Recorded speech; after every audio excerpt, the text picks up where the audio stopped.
We have to make India a hub for production and export of green hydrogen. Prime Minister Narendra Modi addressed the nation and stated this on 75th Independence Day. Green energy enhanced use can help India meet its clean energy goals. This is the fuel of the future, and experts of the field are optimistic that it can form the core of clean energy in India. Aligning with this, India will soon have the world's largest Green Hydrogen Microgrid Project. The project will be set up at Simhadri, Vishakhapatnam, Andhra Pradesh. This would also be India's first green hydrogen-based energy storage project and has been awarded to state-owned National Thermal Power Corporation Limited, NTPC.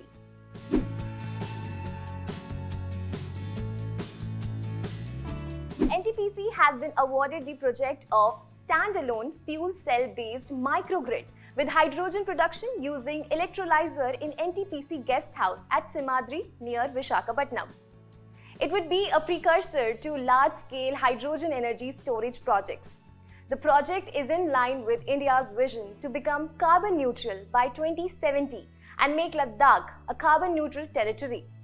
The hydrogen would be produced using the advanced 240 kilowatt solid oxide electrolyzer by taking input power from the nearby floating solar project.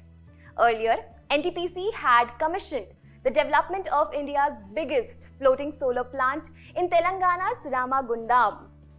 The hydrogen produced during the day will then be stored at high pressure and would be electrified using a 50 kilowatt solid oxide fuel cell. It will be working in a standalone mode from 5 p.m. to 7 a.m. in the morning.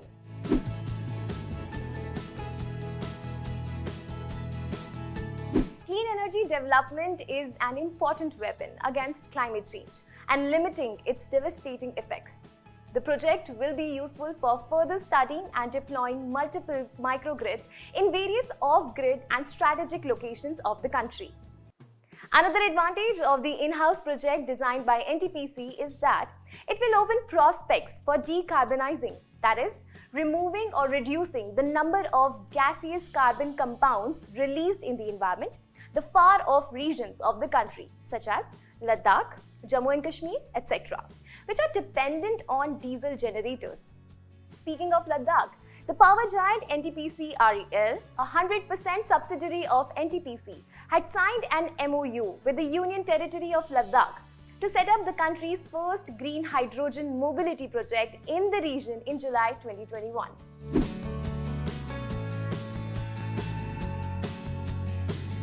Speaking at the COP26 Climate Conference Summit held in Glasgow, Scotland in November, Prime Minister Narendra Modi said, India is aiming for net zero carbon emissions by the year 2070.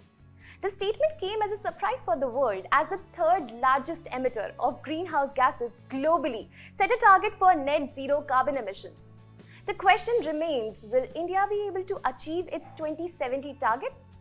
Well, for now, India is largely dependent on fossil fuels and the country's demand is expected to rise sharply over the next decade. The target set by India is very much achievable when taken together with other targets for 2030 that PM Modi has announced at the summit, which includes India will expand its renewable energy capacity to 500 gigawatts by 2030. Around 50% of its energy needs would come from renewable resources. It will reduce total projected carbon emissions by 1 billion tons between now and 2030. India will reduce the carbon intensity of its economy by less than 45%. The pledges will provide policy certainty to industry to invest in decarbonization technologies and will also inspire India's states and cities to set their own net zero pathways to development.